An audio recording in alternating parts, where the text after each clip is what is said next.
नमस्कार दोस्तों, एक बार फिर से स्वागत है आपका स्कॉलर्स के ऑनलाइन डिजिटल प्लेटफॉर्म पर, जहां पर आज अपन करने जा रहे हैं पेपर नंबर 025802 के रीजनिंग पार्ट का सॉल्यूशन।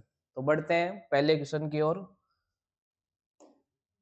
पहला क्वेश्चन आपका सीरीज का है जो कहता है कि 1 10 28 55 91 136 के बाद क्या आएगा।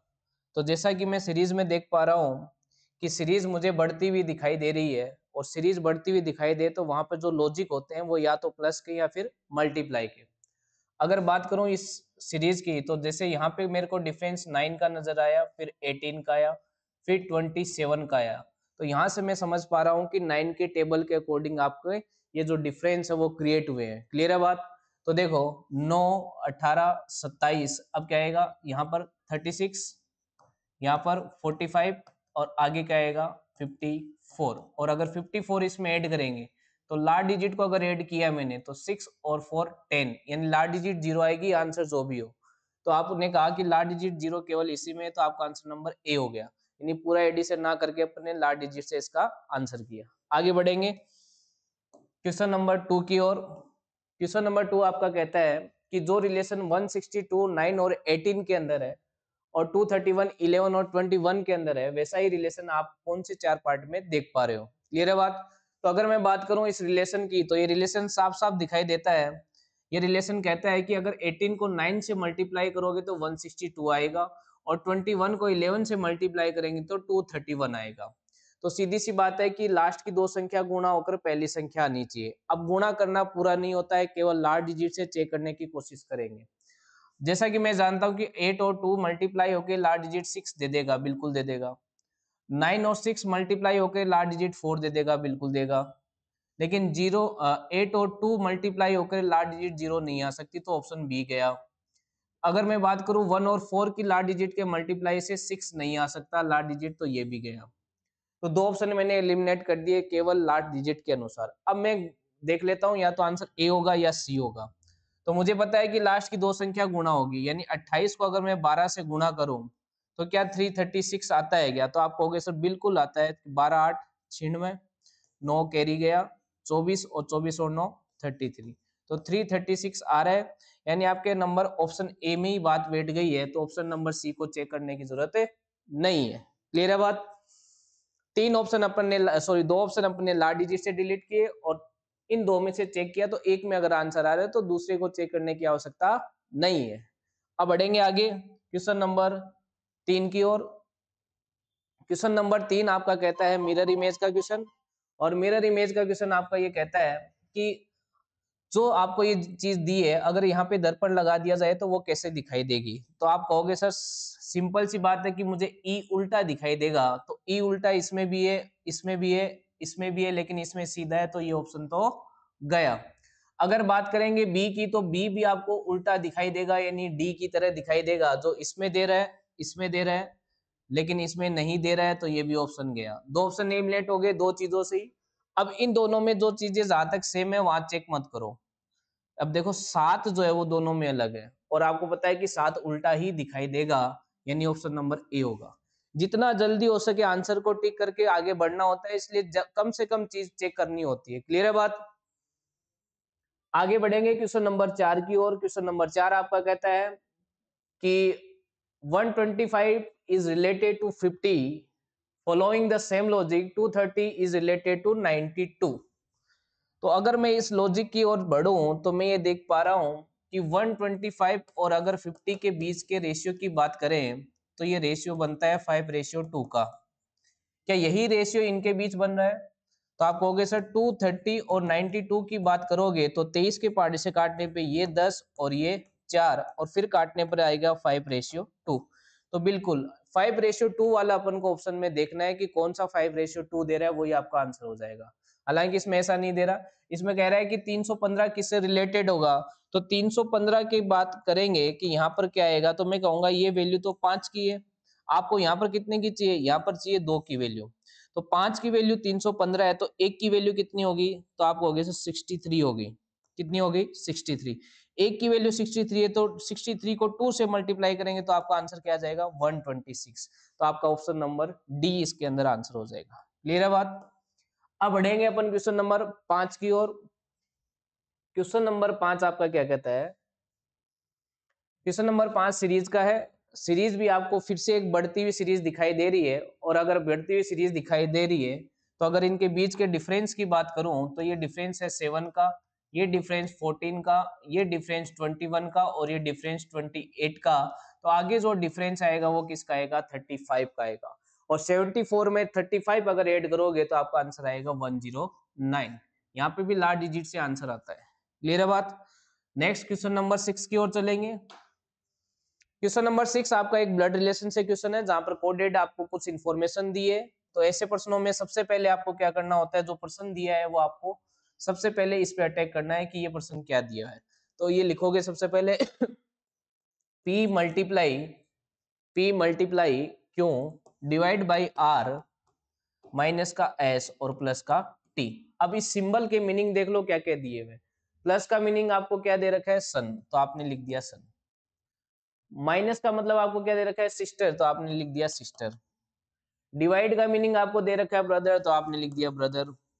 और मल्टीप्लाई का मीनिंग आपको दिया है मदर, तो आपने लिख दिया मदर। अब बना दो डायग्राम इस साइड से। तो आप कहोगे सर टी, टी का बेटा कौन है? एस। टी का बेटा एस। देखो प्लस लड़कों के लिए, माइनस लड़कियों के लिए। फिर एस की सिस्टर कौन है? आर, तो एस की सिस्टर बना दी आर को। फिर आर का भाई कौन है? क्यों, तो आर का भाई बना दिया क्यों को, क्योंकि ये एक ही पीढ़ी के, तो बराबर। अब मदर जो होती है वो एक पीढ़ी ऊपर होती है, तो एक पीढ़ी ऊपर की ओर दर्शाएंगे, और ये मदर के लिए क्या आ गया? P minus. अब आपको ये पूछा था कि how is p related to s, यानी पी क्या लगता है एस का। तो सीधी सिंपल सी बात है, ये तीनों भाई बहन है और ये इनकी माता जी है। तो सीधी सी बात है, इसका आंसर क्या आ जाएगा? डी, यानी मदर। क्लियर है? ये था आपका क्वेश्चन नंबर 6। अब चलेंगे क्वेश्चन नंबर 7 की ओर। क्वेश्चन नंबर 7 आपका क्या कहता है? What will come in place of question mark in following equation if plus and minus are interchanged with respectively multiply by divide।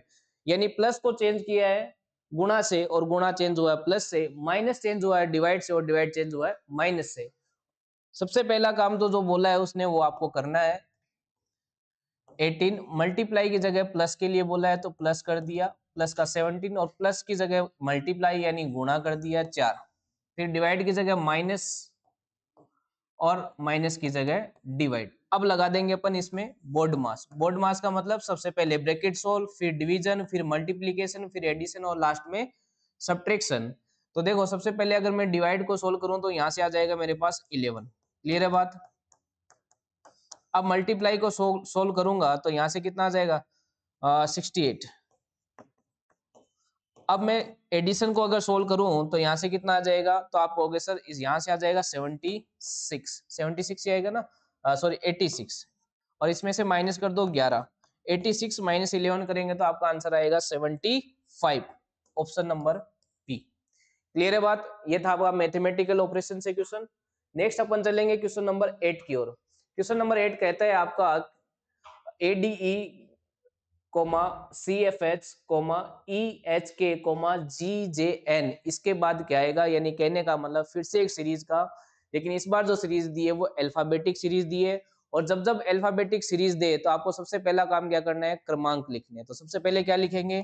Place value यानी क्रमांक। ए क्या क्रमांक होता है? 1, डी का होता है 4, ई का होता है 5, सी का 3, एफ का 6, और एच का 8। ई का 5, एच का 8, के का 11, जी का 7, जे का 10, और एन का 14। अगर मैं यहाँ पे बात करूं तो +2 और ये आगे +2, तो अब आगे भी +2 यानी 7 में +2 यानी 9, और 9 पे क्या आता है? आई। अगर यहाँ पे बात करें तो +2 6 +2 और आगे +2 यानी 12, 12 पे आता है आपका क्या? एल।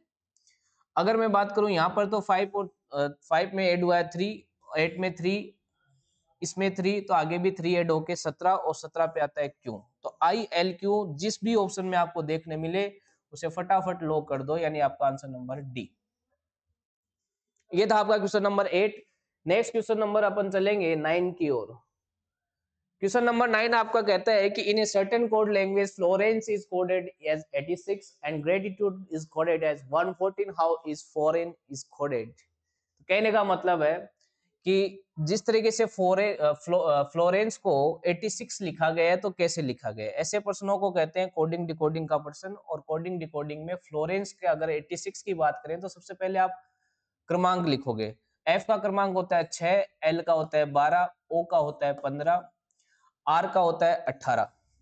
इसी तरीके से ई का होता है 5, एन का होता है 14, सी का होता है 3 और ई का होता है 5। अगर मैं इसको ऐड करूंगा तो कितना आएगा, देखो इन सब क्रमांकों को ऐड करो तो 6 और 2 8, 8 और 5 13, 13 और 8 21, 21 और 5 26, 26 और 4 30, 33 और 38, तो 8 आ जाएगा 3 कैरी।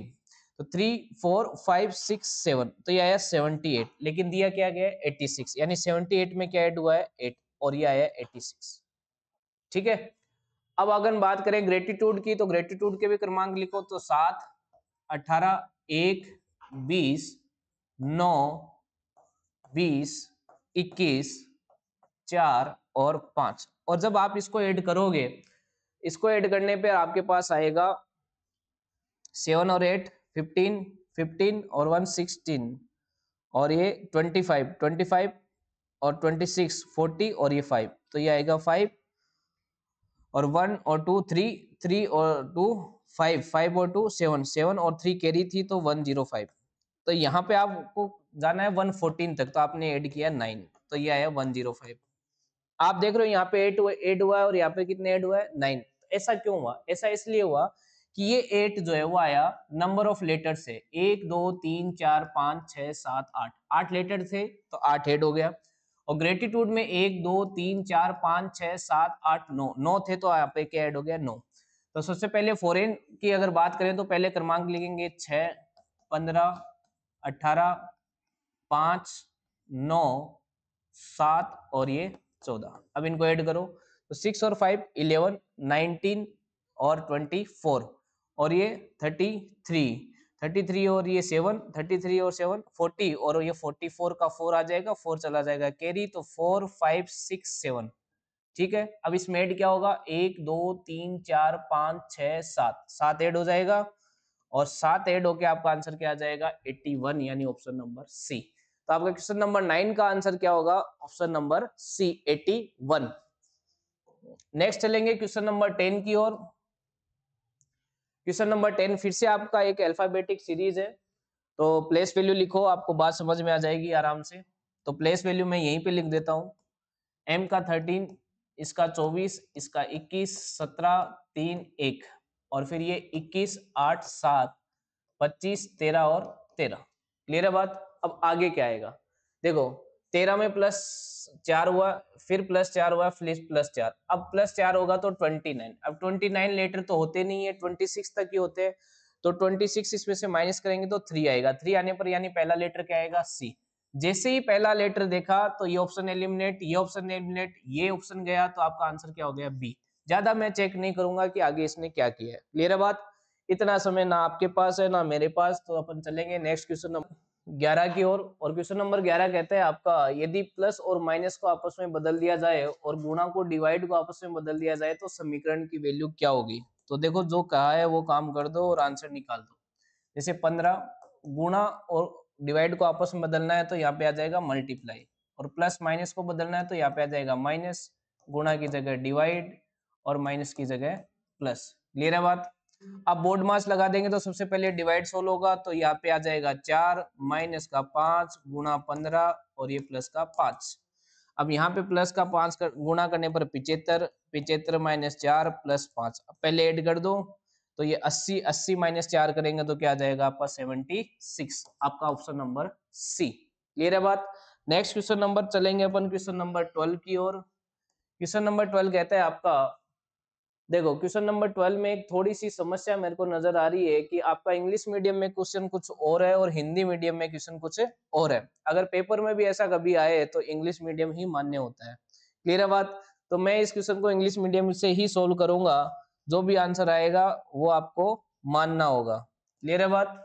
तो इसने ये कहा है कि सबसे पहले अपन जो बोलता है वो लिख लेते हैं, तो पी, पी के बाद ये है माइनस, उसके बाद b multiply v divide by n plus का e। अब जो बोलता है वो लिख दो, प्लस का मतलब वाइफ तो वाइफ लिख दिया, डिवाइड का मतलब क्या है फादर तो फादर लिख दिया, मल्टीप्लाई का मतलब सिस्टर तो आपने सिस्टर लिख दिया, और माइनस का मीनिंग क्या है ब्रदर, तो आपने क्या लिख दिया, ब्रदर लिख दिया। अब इस साइड से चलो और डायग्राम बनाओ। ई की वाइफ कौन, एन। ई की वाइफ अगर एन है तो हस्बैंड कौन हो गया, ई, सॉरी, अगर ये ई की वाइफ है तो ये इसका हस्बैंड हो गया। अब एन का फादर कौन है, वी, तो एन का फादर बना दिया, और वी की सिस्टर कौन है, बी, तो बी को सिस्टर बना दिया। अब इसका भाई कौन है, पी, तो इसको भाई। ये आपका डायग्राम बन गया। अब पूछता क्या है, इसने पूछा है कि how is p related to n, p क्या लगता है एन का, तो ये देखो बेसिकली पिता हो गए और पिता का भाई, यानी फादर्स ब्रदर, कहने का मतलब अंकल। और ऐसा आपको देखने मिल रहा है ऑप्शन नंबर सी में। भले ही आपका क्वेश्चन जो है वो हिंदी मीडियम में कुछ और होगा, आंसर कुछ और आया होगा, लेकिन अगर पेपर में भी ऐसा आएगा तो इंग्लिश मीडियम ही मान्य होगा। फिलहाल के लिए इसका आंसर क्या होगा, सी। नेक्स्ट अपन क्वेश्चन चलेंगे क्वेश्चन नंबर 13 की ओर। क्वेश्चन नंबर 13 आपका एक कंटिन्यूअस सीरीज से है, जहां पर आपको सबसे पहले टोटल लेटर देखने होते हैं कितने हैं स्पेस के साथ। तो 1 2 3 4 5 6 7 8 9 10 11 12, ठीक है, 1 2 3 4 5 6 7 8 9 10 11 12, टोटल कितने 12। अब 12 है तो हो सकता है 3 3 का ग्रुप बना हो या फिर 4 4 का। पहले 3 3 का ग्रुप बनाते हैं, एक बन गया, फिर एक बन गया, फिर एक बन गया, फिर एक। अब यहाँ पे अगर मैं गौर से देखूं तो मुझे अल्टरनेटिव कुछ चीजें दिखाई दे रही है। जैसे देखो, अगर मैं बात करूं कि डी सी, तो डी सी आ जाए, D C D, D C D, D C D और डी सी डी, तो डी सी डी से आपका ये ग्रुप बन गया।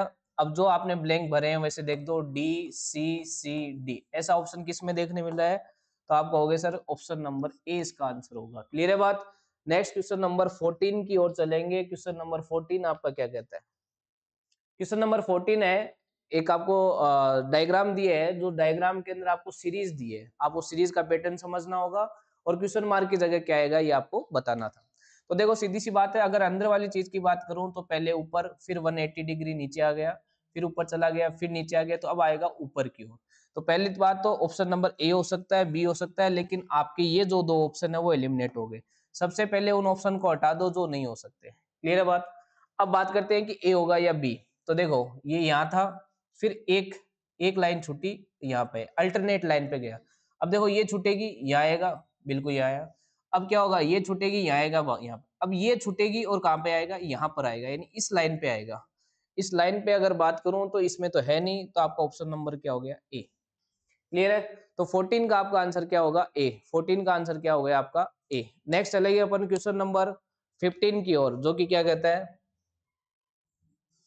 क्वेश्चन नंबर 15 कहता है कि एक निश्चित कूट भाषा में ऑल किंग्स आर ब्यूटीफुल को 4263 MOLUE लिखा जाता है, ऑल क्वींस आर ब्यूटीफुल को MOLU 6336 लिखा जाता है, तो उसी भाषा में किंग्स को क्या लिखा जाएगा। तो सीधी सिंपल सी बात है, बहुत इजी क्वेश्चन है इसके अंदर। अगर मैं बात करूं तो यहाँ पे देखो ऑल आर ब्यूटीफुल, दूसरी लाइन में भी आपको दिखाई दे रहा है ऑल आर ब्यूटीफुल, यानी यहाँ पे क्वीन अलग है और यहाँ पे किंग अलग है, यानी एक ही कोड है जो अलग होगा। जो जो समान कोड है उनको काटो, जो बच जाएगा वही अपना आंसर हो जाएगा। ठीक है, ये कट गए। अब देखो ऊपर वाली लाइन से ही किंग आएगा, तो किंग का अगर कोड देखो तो 42 बचेगा, तो इसका आंसर क्या हो जाएगा, डी। क्लियर है बात। नेक्स्ट क्वेश्चन नंबर चलेंगे क्वेश्चन नंबर 16 की ओर, जो कि आपका एक कह सकते हैं साइलो से क्वेश्चन लिया गया। और एक साइलो से जो क्वेश्चन लिया है, तो सबसे पहले अपन को वेन डायग्राम बनाना पड़ेगा। स्टेटमेंट से वेन डायग्राम बनाएंगे कि some keys are scales, some keys are scales, ठीक है। ऑल बुक्स आर पेपर्स, तो बुक पेपर अभी नहीं जुड़ेगा, तो पहले तीसरे स्टेटमेंट की ओर जाओ, जो कहता है all scales are paper, all scales are paper. अब देखो दूसरे स्टेटमेंट की ओर आओ, ऑल बुक्स आर पेपर, तो ऑल बुक्स आर पेपर, तो बुक अंदर आ गया। देखो बुक को ना स्केल से जोड़ा ना इससे, क्योंकि स्टेटमेंट में कहीं स्केल्स के साथ इनका रिलेशन नहीं दिया। ये डायग्राम बनेगा, अब इसके अनुसार आप स्टेटमेंट कंक्लूजन निकालोगे। नो बुक्स आर की, पहली बात तो देखो ये भी पॉजिटिव स्टेटमेंट, ये भी पॉजिटिव स्टेटमेंट, ये भी पॉजिटिव स्टेटमेंट। जब तीनों चीजें स्टेटमेंट पॉजिटिव है, जब तीनों स्टेटमेंट पॉजिटिव है तो नेगेटिव तो कभी कंक्लूजन हो ही नहीं सकता, तो पहला तो गया। दूसरा कहता है सम पेपर्स आर की, तो सम पेपर्स आर की, बिल्कुल देखो पेपर और की के बीच ये रिलेशन आपको दिखाई दे रहा है, तो ओनली सेकंड फॉलोज, इसका आंसर हो जाएगा ऑप्शन नंबर सी। तो 16 का आंसर होगा option number c. Next question number 17 की ओर चलेंगे। क्वेश्चन नंबर 17 आपका एक सीरीज है जो कि मिक्स है, नंबर भी है और उसके अंदर क्या है, अल्फाबेट भी है। साथ ही साथ इस सीरीज में अगर बात करें तो देखो बी के बाद डी यानी +2 और फिर ई +1 और फिर +1। तो देखो सबसे पहली बात बी के बाद +1 होकर क्या आएगा, सी आएगा। सबसे पहली बात तो यहाँ पे क्या आएगा, सी आएगा। क्लियर है बात। दूसरी बात वी 22 होता है, ये 24 होता है। तो अब वी 22 है तो 23 वाली चीज गायब, तो डब्ल्यू आएगा। यानी वो दो ऑप्शन एलिमिनेट हो गए। कौन कौन से ऑप्शन एलिमिनेट हो गए, बी गया और डी गया। अब बच गया कौन, ए और सी। तो चलो आगे चलते हैं कि 105 आएगा कि 106 आएगा। अगर मैं बात करूं 109 और 113 के अंदर, तो यहाँ पे +4 हो रहा है, यहाँ पे भी क्या हो रहा है, +4, तो यहाँ पे -4 कर दो तो 105 आएगा। तो 105 आएगा तो जो कि ऑप्शन नंबर किसमें दिख रहा है, ए में। क्लियर है। तो सी डब्ल्यू 105 इसका क्या हो जाएगा, आंसर हो जाएगा। अब चलेंगे क्वेश्चन नंबर 18 की ओर। क्वेश्चन नंबर 18 जो है वो आपका ये कहता है कि उस विकल्प को चुनिए जिसमें संख्याएं वही संबंध साझा नहीं करती है। इस बात पे गौर करिएगा, नहीं करती है। जो दिए गए संख्याओं के युग्मों को साझा किया जाता है, यानी जो रिलेशन 4 और 75 का है और 2 और 19 का है, वही रिलेशन किसमें नहीं है ये बताना है। तो 4 और अगर 75 की बात करें तो 4 का अगर क्यूब करता हूं तो 64 आता है, और 64 में मैं क्या ऐड करूं कि 75 बन जाए, तो आप कहोगे सिर्फ 11 ऐड करोगे। यानी संख्या का, पहली संख्या का क्यूब करके 11 ऐड यहाँ पे भी हो रहा है वही चीज। तो देखो वो चीज अगर मैं देखूं तो क्या ऑप्शन ए में वो चीज हो रही है, बिल्कुल। 3 का क्यूब 27, 27 में 11 ऐड 38, ये तो आंसर नहीं होगा। 7 का अगर मैं करूं क्यूब तो 343, और 343 में 11 ऐड करूं तो 354 आएगा ही आएगा।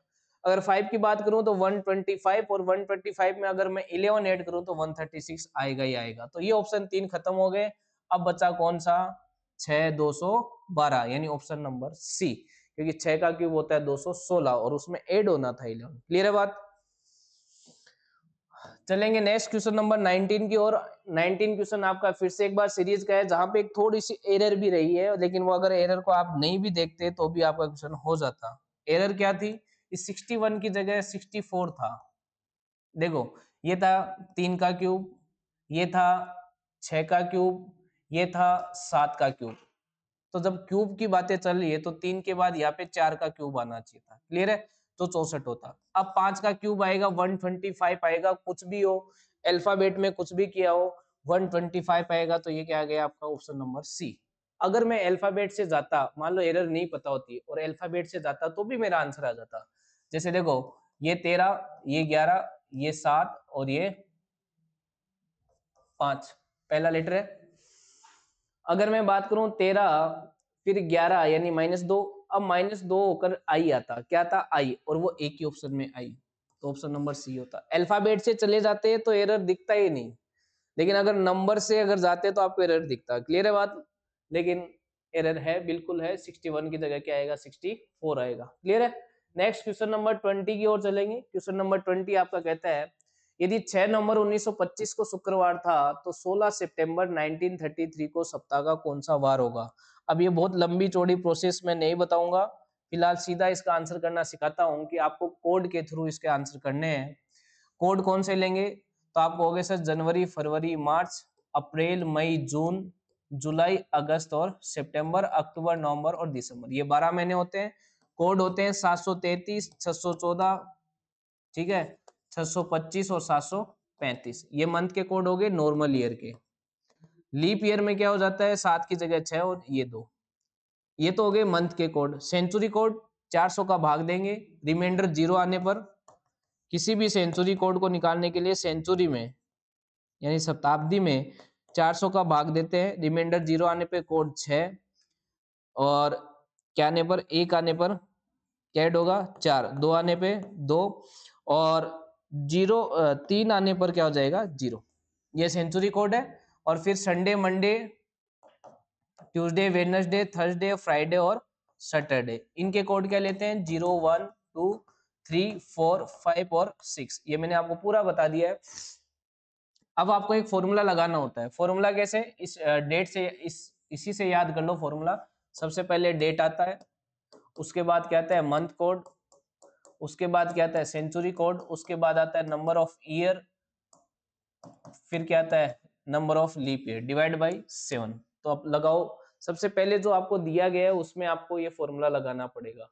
तो डेट कितनी है 6, फिर नवंबर का कोड, नवंबर का कोड क्या आ जाएगा 3,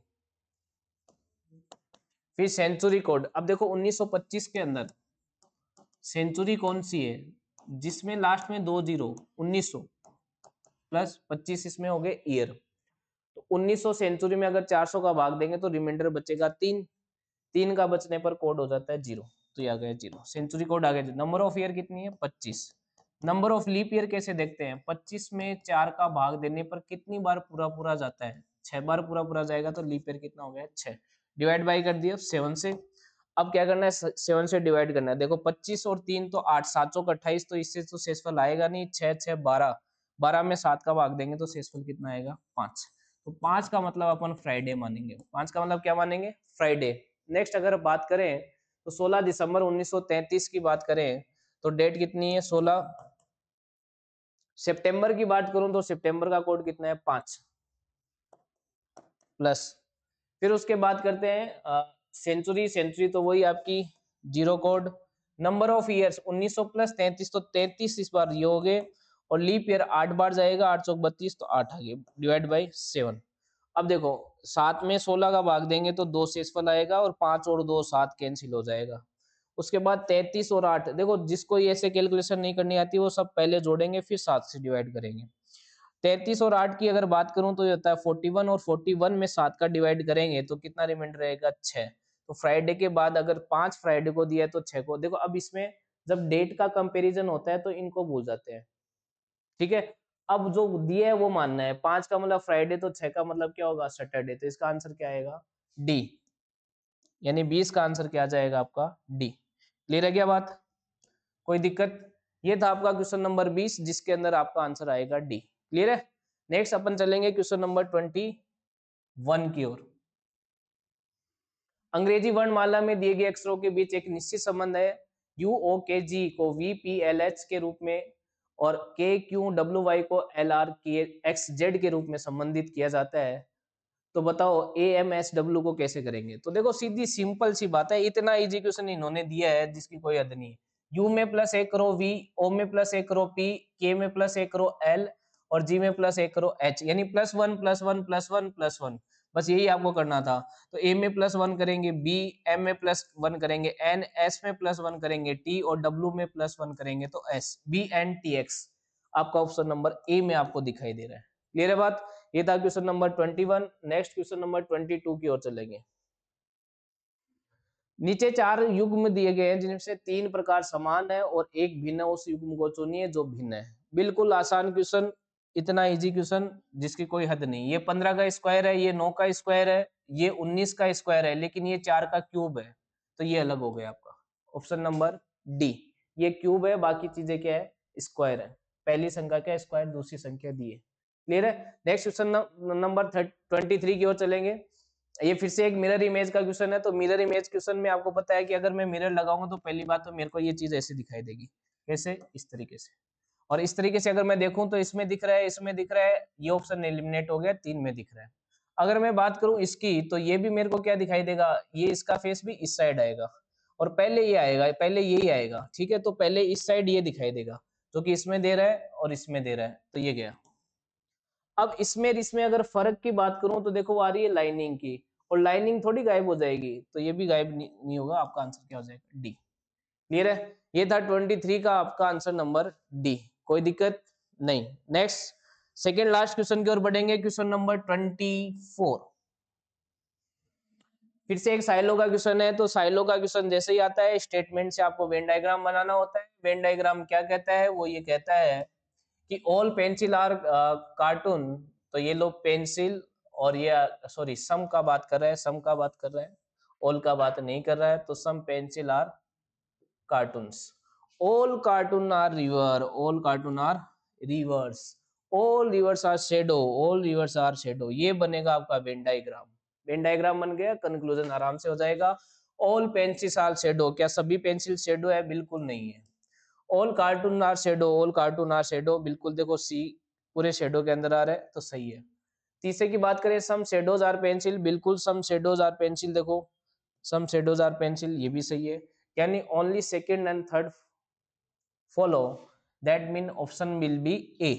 क्या ऑप्शन होगा आपका इसमें? ऑप्शन नंबर ए।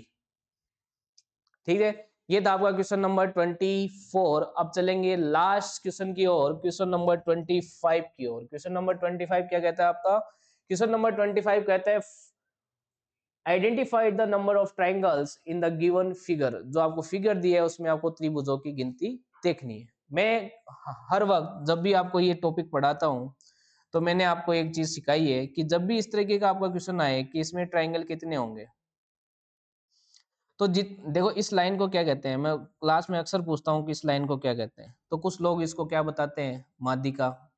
कुछ लोग इसको लंब बताते हैं, पता है। जबकि ना ये अपन इसको माध्यिका कह सकते हैं ना लंब कह सकते हैं। कारण कारण इतना सा है कि माध्यिका लंब वगैरह तब होगा जब ये ट्राइंगल का पता होगा कि ये कौन सा ट्राइंगल है। इक्विलेटरल यानी समबाहु, अब आइसोस्लेस यानी समद्विबाहु, या फिर स्केलन यानी विषमबाहु। त्रिभुज कौन सा है उस पर डिपेंड करता है ये लाइन क्या है। फिलहाल अगर मैं बात करूं इसका कौन सा त्रिभुज है, इसको छोड़ दूं तो इस लाइन को कहा जाता है सीवीएन। क्या कहा जाता है? सीवीएन। तो सीधी सी बात है कि वर्टेक्स से अगर कभी भी सीवीएन खींची जाए किसी भी एक वर्टेक्स से, तो आपको क्या करना होता है? इस बेस पे नंबरिंग करना होता है और इन नंबरिंग को ऐड करना होता है, और वही होते हैं आपके नंबर ऑफ ट्राइंगल्स। यानी इसमें ट्राइंगल कितने हो गए? 10। क्लियर है? तो अगर मैं बात करूं तो यहाँ पे भी 1 2 3 4 था। क्लियर है बात? अगर आपको ये 1 2 3 4, तो यहाँ के 10, यहाँ के 10 और यहाँ के भी 10, क्योंकि ये भी 1 2 3 4 ही है, ये भी 1 2 3 4 ही है। और जब बात करें कि नया क्या बनेगा, तो नया इन दोनों को या तीनों को मिला के कुछ बन रहा है क्या, तो आप कहोगे सर कुछ भी नहीं बन रहा। तो इसका मतलब सीधे सीधे 10 प्लस 10 प्लस 10 कितने हो जाएंगे? 30। ये था आपका क्वेश्चन नंबर 25 जिसका आंसर था बी। ये था आज का पेपर का आपका सॉल्यूशन। आई होप आपको बात समझ में आई होगी। जय हिंद, जय भारत।